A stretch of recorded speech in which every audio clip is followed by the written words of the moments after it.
tous, j'espère que vous allez bien. Nous voici arrivés dans un des derniers, enfin je dirais même le dernier club de lecture de l'année, où je vais vous faire part bien entendu de mes derniers avis lecture et puis des 2 livres qui vont m'accompagner donc pour terminer cette année 2023. J'espère que Noël s'est très bien passé, que vous soyez j'irai en famille, avec vos proches, vos amis, etc. Enfin bref, que ce Noël s'est bien déroulé, que vous avez été gâtés, que ce soit avec des livres ou autres. Pour ma part, voilà, j'ai eu la chance de faire 2 jolis repas de Noël, j'ai été gâtée.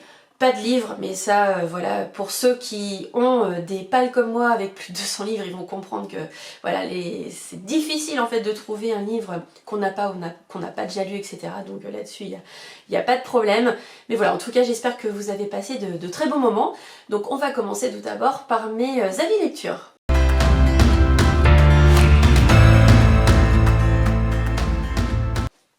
Je commence, donc je vous en ai parlé lors de la dernière vidéo, j'ai commencé donc la saga Blackwater, donc avec le tome numéro 1 écrit par Michael McDowell aux éditions Toussaint Louverture. Alors je sais plus si je vous en ai parlé, mais en tout cas dans celui-ci, on va vraiment avoir la pose du cadre, on va faire la connaissance de la ville, on va faire connaissance des familles. Donc ici on est tout de suite embarqué donc à Perdido, qui est un village qui malheureusement a subi une forte crue. Et là on va voir en fait le début de la reconstruction. Donc les personnes en fait sont toutes parties de leur maison, elles ont trouvé refuge en fait un petit peu plus haut dans le village pour se reconstruire, etc. Et donc là avec la décrue, il va y avoir la découverte de plein de choses, il va y avoir la reconstruction. Donc on va faire connaissance de 3 familles, notamment les Casquets, qui va je pense nous emmener en fait pendant tous les 6 tomes de cette saga. C'est vraiment eux qu'on va voir au cœur de cette histoire. Et on va également faire la connaissance d'une jeune femme qui s'appelle Elinor, qui est très mystique, voire un petit peu...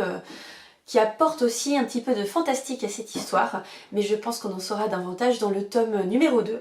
Alors le tome numéro 2, je pense que je le lirai plutôt en février, donc qui se nomme La Digue, parce qu'en fait, janvier, je vais le consacrer en fait à terminer en fait toutes mes lectures pour le prix du meilleur polar aux éditions Point. Donc voilà pourquoi je vais juste le décaler, mais en tout cas, très bon début de saga, ça se lit très bien, ce sont des livres qui font moins de 300 pages, donc en plus je dirais pour vider un petit peu la palle, ça permet voilà, d'avoir des lectures assez rapides. Et donc là c'est le cas, et c'est surtout une plume qui est facile à lire, ça se lit bien, comme je vous disais, que ce soit avec les personnages, on a pas mal de dialogues, etc. On avance bien. Enfin moi j'ai trouvé que c'était très agréable au niveau de la lecture. Donc voilà, des petits livres qui vont se dévorer chaque mois. Donc rendez-vous au mois de février pour la suite.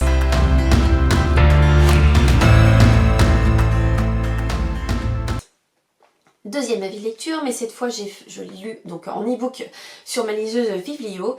Et j'ai lu donc en lecture commune avec Elodie, Le couple d'à côté de Charlie Lapenat.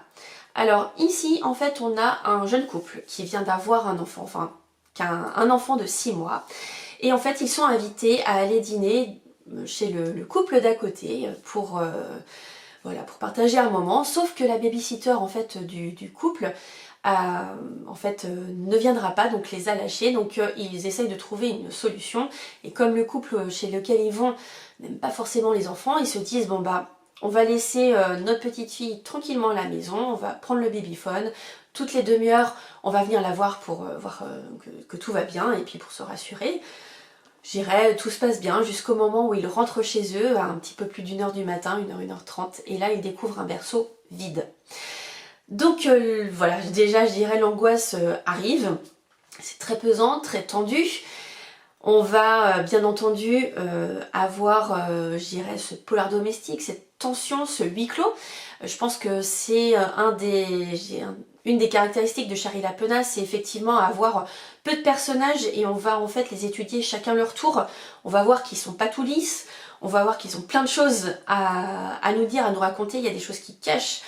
Donc moi j'aime bien en fait ces psychologies, elle va vraiment dans le détail, je dirais, elle donne beaucoup de richesse à chacun de ces personnages. Comme dans celui que j'ai lu, donc qui était Un assassin parmi nous, on va suspecter tout le monde, là ça va être le cas, on va suspecter forcément les parents, on va suspecter forcément les amis chez lesquels ils sont allés, on va suspecter aussi d'autres personnes qui sont autour du couple, et on va avancer petit à petit, et vraiment vous allez être dans l'angoisse du début à la fin. Et je dis bien jusqu'à la fin, parce que jusqu'à la dernière page, c'est waouh, angoissant, et puis c'est, enfin voilà, vous verrez bien, je vais pas en dire plus, mais c'est vrai que je pense qu'elle aime ça. Elle aime bien nous mettre dans une ambiance, angoissante, elle aime nous, voilà, nous malmener avec ses personnages jusqu'au bout, et donc moi j'ai vraiment beaucoup aimé, un ressenti, une tension. C'est vrai que dès le début j'ai dit que c'était oppressant, parce que déjà, bah voilà, la perte d'un enfant, enfin le kidnapping d'un enfant, c'est tout de suite, je pense, pesant. Et puis au fil du temps, voilà, quand on va découvrir plein de choses sur les personnages et sur l'histoire, et jusqu'à la révélation, voilà, elle sait très bien nous mener, elle sait très bien nous, voilà, nous faire découvrir plein de choses et nous faire avancer. Waouh, voilà, un bon livre. Entre les deux, que ce soit Un assassin parmi nous ou Le couple d'à côté, je ne saurais pas dire lequel je préfère, parce que c'est à chaque fois une ambiance qui est différente. Voilà, je dirais dans le premier, Un assassin parmi nous, les personnages ne se connaissaient pas tous, alors que là ils se connaissent, ce qui est peut-être la différence. Dans un, on est plutôt dans un lotissement, dans l'autre, on est dans un hôtel bien à part. Mais je dirais, voilà, l'angoisse est toujours là et le huis clos est bien là, donc c'est vraiment rondement mené. Donc je dirais, pour faire un petit point des deux lectures que je viens de terminer, je peux que vous les recommander, l'un ou l'autre. Voilà, vous passerez de très bons moments, que ce soit l'un ou l'autre. Assez angoissant, mais de très bons moments en lecture.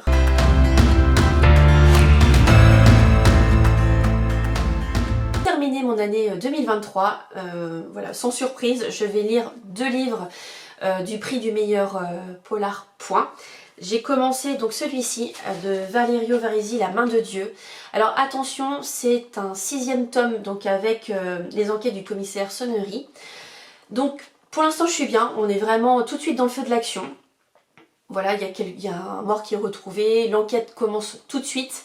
Par contre, je pense que n'ayant pas eu les premiers tomes avec ce personnage, je pense qu'il me manque quelques petits indices sur lui. Parce que, voilà, là, moi, je l'ai découvert tout de suite tel qu'il est après, je dirais, 6 enquêtes déjà faites. Là, c'est la 7e. Donc, j'ai hâte d'en savoir un petit peu plus. Parce que peut-être qu'il y a des subtilités que je n'ai pas encore, mais j'espère le découvrir plus tard. Mais voilà, c'est le seul point. Donc là j'ai commencé, j'ai lu que quelques chapitres. Donc voilà, j'espère avoir une jolie découverte parce que je ne connais pas l'auteur, donc c'est l'occasion.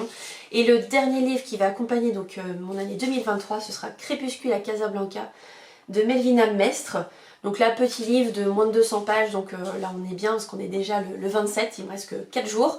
Je pense qu'avec ces 2 livres, ça va, voilà, c'est facilement réalisable.